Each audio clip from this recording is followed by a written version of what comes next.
Hi guys, so I'm here with the beautiful Miss Indonesia. Hello Six. How are So you? cute, right?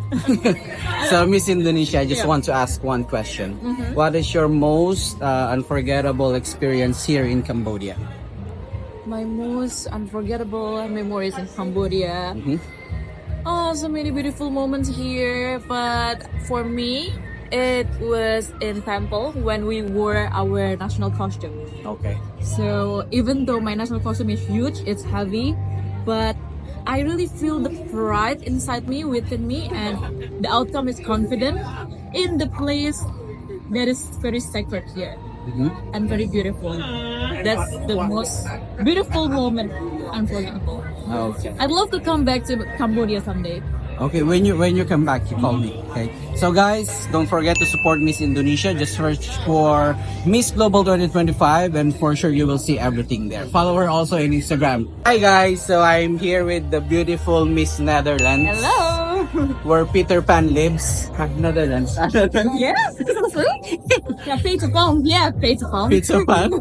So I just want to ask one question, Miss Netherlands. What is your right now? What is your most unforgettable experience in Cambodia? Ooh, I think today at the shelter with all the kids, it was really inspiring because all the little kids has their own stories, and it's really motivating me that I want to do something like that to help the young girls. Okay. Yeah.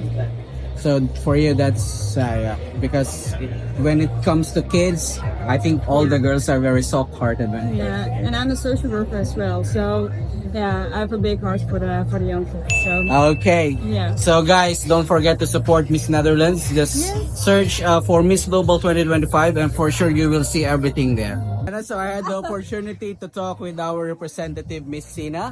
Yes. And I just want to ask a short question. Okay lang ba, Miss Sina? Go, laban. What is your most unforgettable experience here So in far? Phnom Penh? Yeah, so far. Sa Cambodia. Basically, ang dami ko na-meet kasi we're all 63 years. So, nakakatawa na yung first time ko here sa Cambodia is with all my global tutors from different nationalities. So, sabay-sabay namin na-experience yung pagpunta sa iba't ibang lugar like sa temples, sa fields.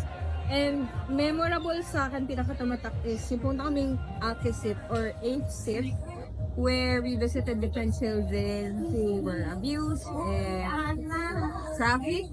Pero mas namulat kami sa mga nangyayari. Hindi talaga nakakatuwa, pero nakakatuwa na napaalala sa amin na kung ba't namin ginagawa itong Okay. Instar sa iba.